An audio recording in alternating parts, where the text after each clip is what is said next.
Well, good morning. Good morning. So you might want to write this down.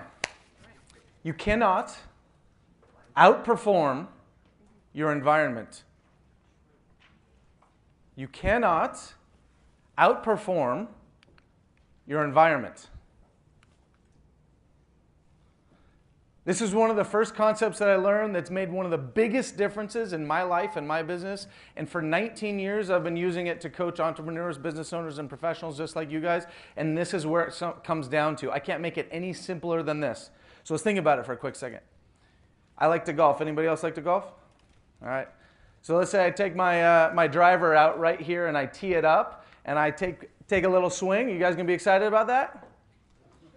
Nah, not so much, right? Because the environment here doesn't support me playing 18 holes of golf. I can't do it. You guys are going to be pissed, and the whole thing just isn't going to go as well as my normal round of golf. Think about this as well. How many of you have people on your team? Staff, okay? If you don't have staff, you ever been on a team? You ever been on a team or had somebody on your team that just doesn't perform up to speed? Yeah, right? So what happens to a team when you've got somebody that doesn't perform up to speed? Well, a team's only as good as its weakest link. Okay, so if you've got Karen that's not pulling her weight, you have two options. Either get rid of Karen or take away the responsibility. And what does that do to your productivity? That reduces the capacity you have to get things done. Okay? Because people are a part of your environment. And say it with me, you cannot outperform your environment. Absolutely. All right, one other thought for you. No, go back. How many of you have heard this before? Whether you think you can or you think you can't, yeah, you're right. The power of our thought. We all have an internal conversation. We all have an internal dialogue. We all have an internal narrative that goes on in our head on a regular basis. Mine quite often sounds like a drunken monkey. Anybody else have a drunken monkey going off in their head every once in a while? I remember back 19 years ago, time flies when you're having fun, but I remember back when I was starting my business 19 years ago and I had to make phone calls. I had to call people. I had to pick up the phone and call. Who loves to pick up the phone, make cold calls, make relationship calls? You guys great at that? Yeah, not as much excitement. I know, it's the same thing. I had this drunken monkey in my head that's going off going, don't call them now, it's Monday. People don't want you to call them on Monday. Don't call them on Tuesday after lunch. They're tired. They want to get stuff done. Don't call them, send them an email. Oh, well, let's make a series of emails. Don't do emails, let's do video. And then, oh, no, let's do dishes. And then I'm off doing something else. Okay? That's that drunken monkey that's going on in our head. So what happens to your productivity when that's happening? It goes down, right? And we all have that. That's a part of our environment as well, our internal narrative. So there's three things that make up our environment: the internal narrative, the people, and the stuff, the physical things around us. And if those things don't support us, right, we're not going to be as productive as we thought we would. Thought I'd throw in a picture of a drunken monkey in here just in case you guys needed to get the concept. All right? If we want to increase productivity in what we're doing, we have to do one major thing. I can't make it any simpler for you guys than this. We have to build the environment to support us to get this job done that we need to get done. If you're spinning your wheels, anybody ever feel like you're spinning your wheels? It's because the environment doesn't support you properly. So today, what I want to share with you are some of the strategies that I've been using over the past few years to help you build that environment. And with the time we have, I've decided to come up with, to give you three. I'm calling them the 3 T's. Troy's 3 T's to help develop your environment so that you can get stuff done fast, be more productive, have the people around you be more productive, and of course, make more what? Money. Yeah. All right, the first one is tolerations. The second one is tension, and the third one is tracking. So we'll go through each one of these. There's 2 basic ways to improve the environment, okay? One is to reduce the amount of distractions, the things that get in your way. In my world, we call those tolerations. Those are the things that are unfinished, incomplete, we don't like, we want changed, and we wish were different. They can be things or they can be people. It's stuff that we're putting up with, we're tolerating, okay? Now, it's been studied that people can tolerate and do tolerate on average somewhere between 500 and 5,000 things per day. That's stuff that we want different in our life. That's stuff that we want changed.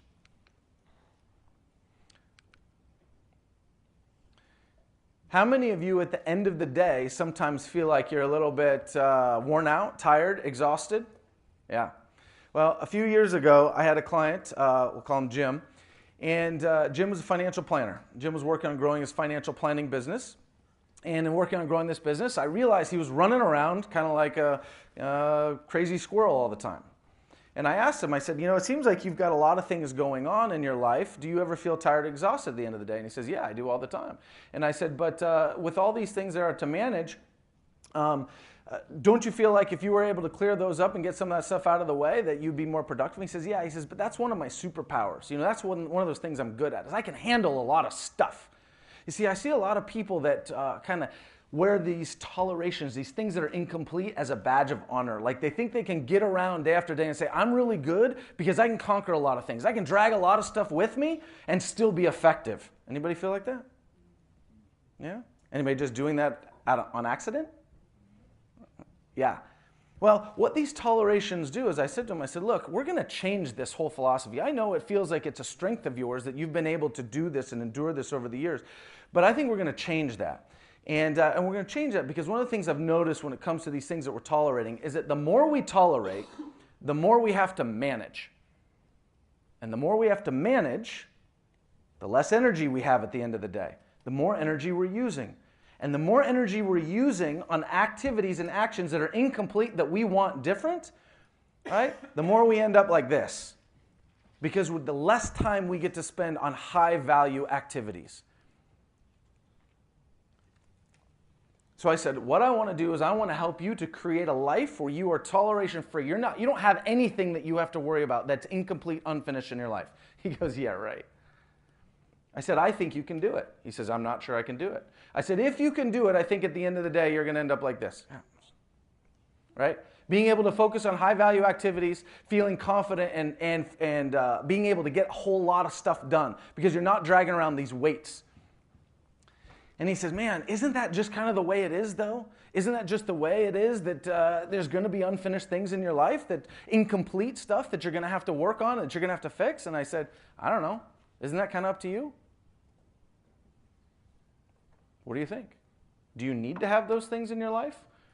Or could you do it a little different? And I said, I think you could do it a little different. And I think since you've hired me to be your coach, you should trust me. You want me to be right, not you. Because if I'm right, you win. If you're right, I guess you keep doing what you're doing. He goes, all right, I'm in. That was good. So we moved on, right? We started working through his tolerations and clearing them off. So I want you guys to get this point, that there is a law of tolerance. And I think I'm pretty much the one who claimed it as a law. It's been a concept for a long time, but I said, you know what, this is like gravity. Gravity is like a law, and I think this is just the way it is. What you put up with is what you end up with. If you're willing to put up with having a messy desk, what are you going to get? Messy desk. If you're willing to put up with dirty dishes in the sink, what are you going to get? Dirty dishes in the sink. If you're willing to put up with staff that shows up 5 minutes late, you get... Right, staff that shows up 5 minutes late. That's because that's what you're willing to tolerate. If you don't want it, change it. Do what I call lowering the bar. Right? You can say, Coach Troy told me to lower the bar. Bring it down a little bit. Tolerate less in your life. If you tolerate less in your life, you can have more of what you want in your life.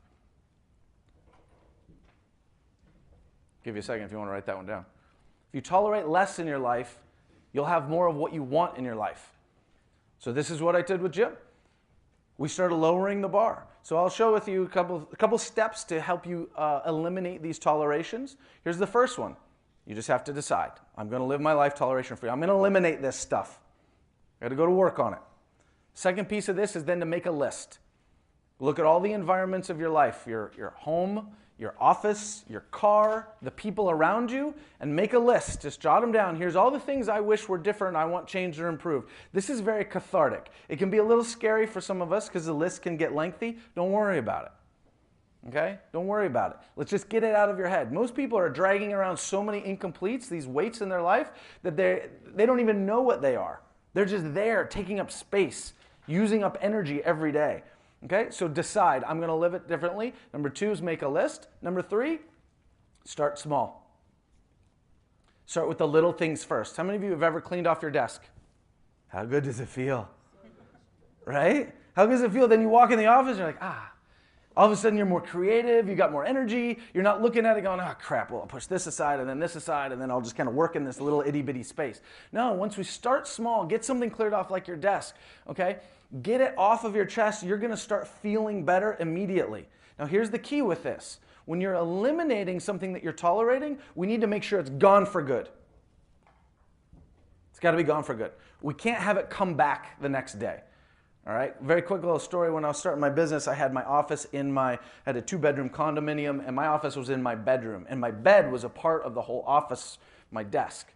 And so if my bed wasn't made, which you can ask my mom, I've never made my bed really in my life, but if my bed wasn't made, it was a disruption to my productivity because I couldn't put my work and papers or whatever I needed on there. So I had to create a way to make my bed. And I couldn't just do it one day. Monday didn't work if I didn't do it Tuesday, Wednesday, Thursday. I had to create a system, a process so that it happened to me every single day and I didn't have to think about it. So I went to my coach and we talked it through a little bit. It wasn't really difficult. And he said, why don't, you take a shower every day, right? I'm like, yeah. He goes, well, when you turn the water on, how about when the water's heating up, go make your bed. I was like, brilliant. Guess what? I showered today. Guess what else? My bed's made, right? It's a system. It happens. Okay, if your car need to get oil change every 3 months or 3,000 miles, once you get it changed, schedule it, put it in your calendar. That way it shows up. You don't have to think about it again. Okay, so create a system or a process. This is what the most successful people in the world do. They have these systems and processes designed to help them reduce the distractions, reduce the tolerations. And then the fourth thing is build momentum. So as you focus on one, you'll get more energy. Okay, you clear one off your plate, you don't have to deal with that again. You'll have more energy to tackle the next one. Clear the next one off your plate, you'll have more energy to tackle the next one, and then you'll start getting down to the big ones, okay? Build the momentum first before you go after those big ones, okay? You're gonna build that confidence so you have the energy, and then you can use somebody like me as a coach. I highly suggest getting coaching around this, because if you've got a large toleration that you've been dragging around, such as maybe a conversation you need to have with a friend or a loved one or a business partner that needs to be handled and you don't wanna do it, and you know every day you wake up that you've gotta do it, you're probably not doing it because either A, you don't have the skill, or B, you don't have an effective strategy, or C, you're just not efficient with that, right? And that's stuff that a coach can help you with, right? You're probably dragging around because you don't have a great way of dealing with it, all right? I can help you do that type of stuff, or a great coach can help you do that type of stuff, and then eventually you'll be strong like ant. Okay. All right, number 2. This is about tension. I love this quote. Growth stops when you lose the tension between where you are and where you could be. So powerful. Now, most of you are in the fitness world, right? So how do we build a muscle? You put it under tension, time under tension. What does that do? That breaks down the muscle, right? And then the muscle rebuilds itself, reconnects those fibers, builds those fibers stronger, adds fibers to it, and you get strength. Same thing happens with your productivity. Okay? If there's something that you want to improve, you need to put time under tension on that thing. Now, I've worked with a number of companies, a lot of times, and you guys may have this too, chasing shiny objects, where we come up with an idea, and then we put like a little bit, if there's 10 steps to that idea, we put 5 steps in place, and then we move on to the next idea. And what happens to that muscle? Doesn't stick, right? It goes back, because if we don't exercise a muscle, it goes away. So we've got to hold the time under tension for those things that we want to improve, that productivity that we want to improve. Tension it's a very simple concept. We want to focus on what it is that we want to achieve, okay? But it's also very tricky. I'm going to tell you it's very tricky, okay? Because I'm going to ask you, what are you holding tension on? It's a great question to wake up in the morning. You can even do it right now and say, what am I holding tension on? Most of the time, what you're holding tension on is not what you think. I think I'm holding tension on growing my business, but what are you worried about? Getting leads? Finding staff to fill the classes? Completing sales? Having enough time in the day? How many of you have ever said, I'm starting to get a little burnout? Whoops. That starts the momentum ball rolling. How many of you have ever said, too much to do. I wish I don't have enough time to do everything. That starts the ball rolling, okay? That's tension. If we do it as a quick conversation and then move on, that's fine. But how many of you are holding that conversation in your head? You wake up in the morning, I got to go after the grind. Who loves the grind? Yeah? Great grinders, what do they get? A lot of grinding, right? People that love to work hard get to work hard. People that love to grind get to grind. I'm not saying it's a bad strategy, but is it the strategy you want to hold tension on? Why not holding tension on ease, flow, relaxing into it, right? Well, oftentimes, how many of you have ever sat down at a computer, right, to do some work? You sit down, you get some nice posture, then you start working, and next thing you know, you're like this. And then what happens? Oh, my head hurts. I didn't set out to hold tension in my neck. I set out to get stuff done. But that's what happens because I'm not paying attention to the reality of what the tension is being held on. So we've got to look at what we're holding tension on. Again, something you can use a coach for. Anybody ever play golf? Did I ask this already? Who loves to play golf? Okay, this is great. Mike, I know you love to play golf. We've played before. I have a really good golf cart driving ability. He does. If you've ever played golf before, you've probably had this experience where you're looking at a green, and around that green, you've got to hit over water, okay? And what happens when you have to hit over water? Step up to the ball, you look at the green, you're like, all right, don't hit it in the water. Don't hit it in the water. Yes, dang, it's in the water. Every time, because that's where the tension goes. That's where our attention goes. And then the action holds our attention to create that result, okay? So we've got to be very clear on what it is we're holding tension on. And I want you to focus on that end result more than you think you need to. And a lot of times we need help with this because we don't realize when we're sitting there hunching over that we've been doing that the whole time. We don't realize our focus when we want it to be on generating new business is on avoiding doing the thing we don't like doing. And we're holding tension on not doing the thing that we don't like doing, okay? So there is a momentum to our thoughts. Our thoughts carry a momentum. I would love for you, if I had more time, I'd talk an hour about just momentum. But in your business, momentum is probably the most important thing that you could possibly ever focus on. There's a momentum to everything. Momentum is mass times velocity. Mass, that's you, velocity moving. So get your mass moving, right? That's what builds momentum.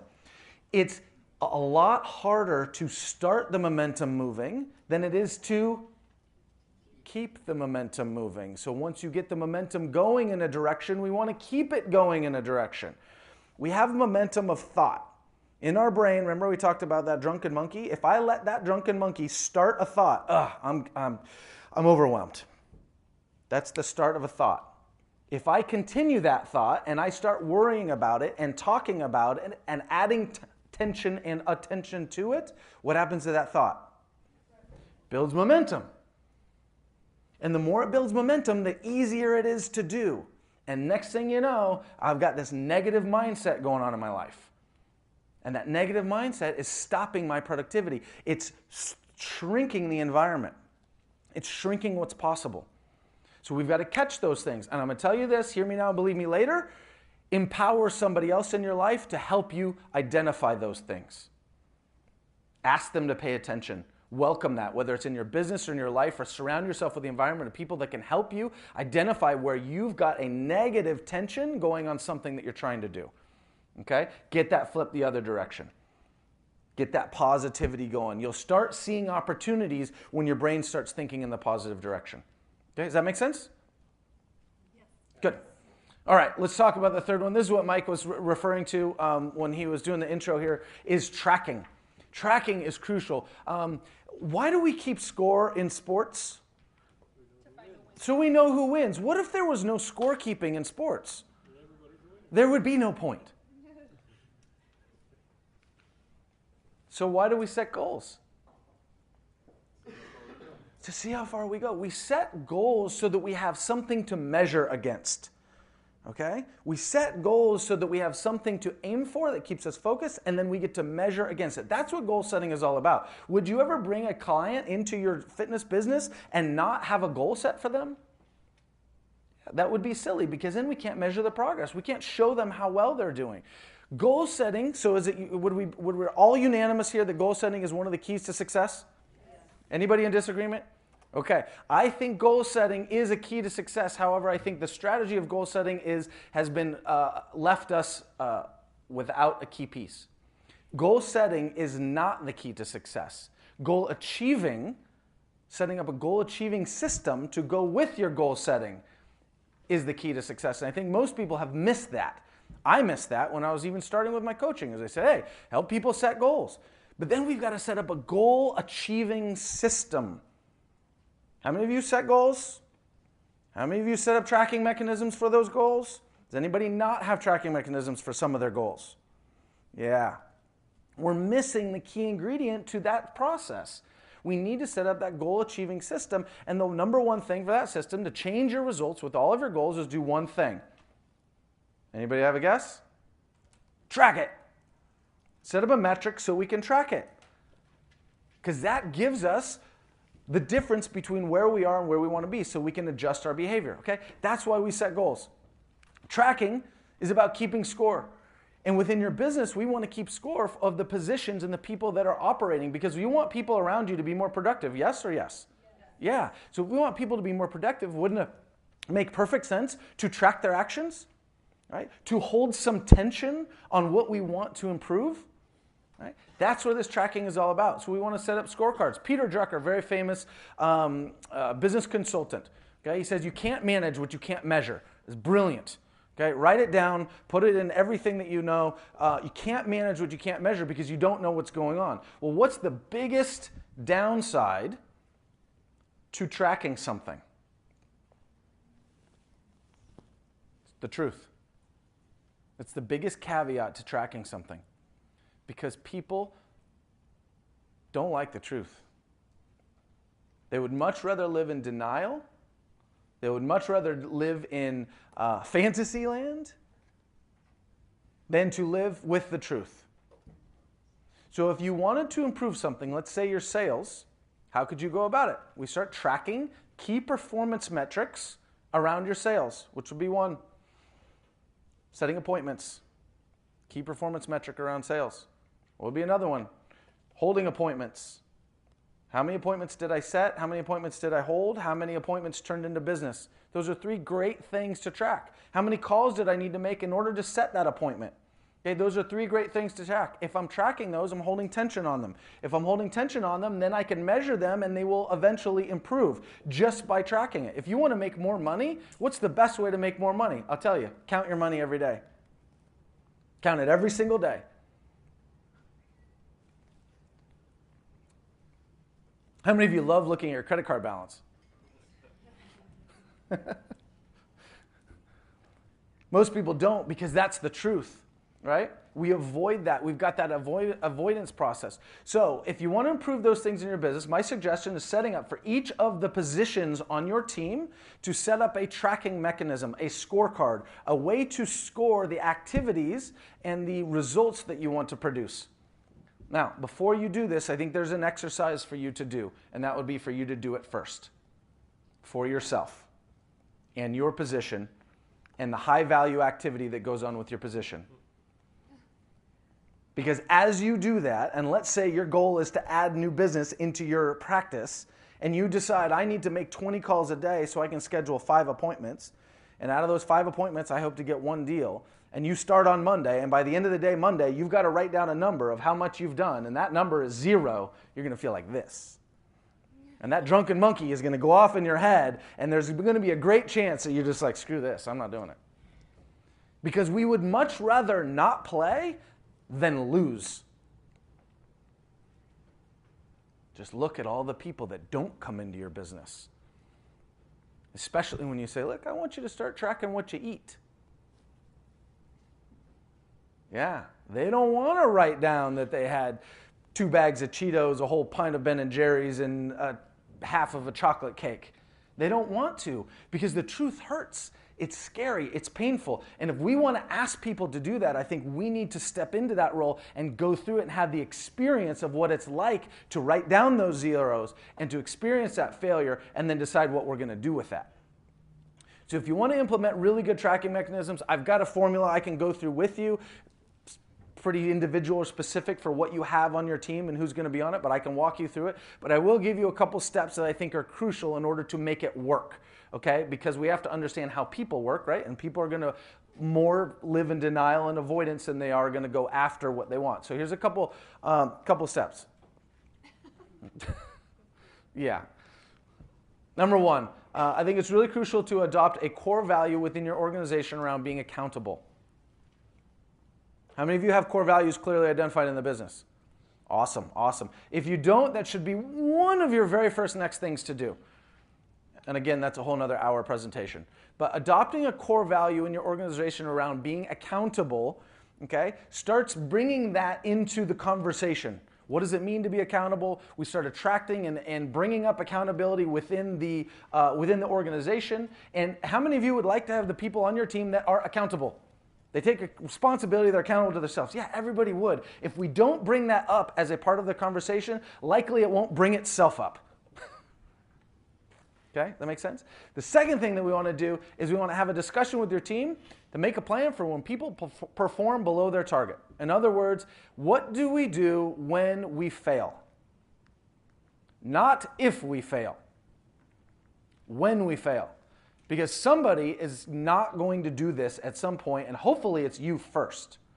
So you can take ownership and you can share that. A great power of, a great leadership quality is humility, being able to have some self-deprecating humor and being able to handle the failures. So if we have that conversation with people ahead of time, okay, we can set up and let the team set up the strategy of how we want to handle it together. That will boost enrollment of the whole process. This is really crucial when you start installing these tracking systems into your business at first. When you do it at first, you've got to deal with a team that has a culture that's already been established, and you're going to change that culture. Once that culture is changed, and these are 2 steps to help that. Once that culture is changed, okay, then the new people that come into that existing culture, it's a lot easier. All right, so it gets easier. Why? Because of momentum. And the third thing, and this is going to confuse the crap out of you. I love this, though. This is great. Self-correcting circles. Okay? Self-correcting circles are basically, here's a really, really quick, easy process. Okay? This is a sales, design, and install process. If you follow the outer circle out here, it goes, sales sends information to design, design sends the plans to install, install sends, installs the job and sends a complete report to sales. Okay, that's the whole process of how it goes. If we set up self-correcting circles, we would set up scorecards or tracking mechanisms where sales sends the information to design, design then reports back to sales with their scorecard so sales can verify the accuracy. Okay? Design sends the plans to install, install reports back to designs with the proper execution, a scorecard that checklists their execution so that design can check them. You get it? Each one moves in a circle and each department checks the next department. If you do that, you get yourself out of the way. You don't have to be the responsible party. Okay? And they start checking themselves. If you have a business set up of self-correcting circles, you're going to be vacationing on a beach. Cool? Cool. All right, so very quick summary. You can't manage what you can't measure. Where you hold tension is where you're going to improve. Tracking is going to support that consistent action. Tracking is going to help you hold that tension. And when you eliminate the tolerations that are interrupting your focus, when you lower that bar, you're going to be able to perform more, get more stuff done, have more energy at the end of the day. You're going to get more results. That momentum is going to build. And in the end, you're going to make what? You guys have a great rest of the day.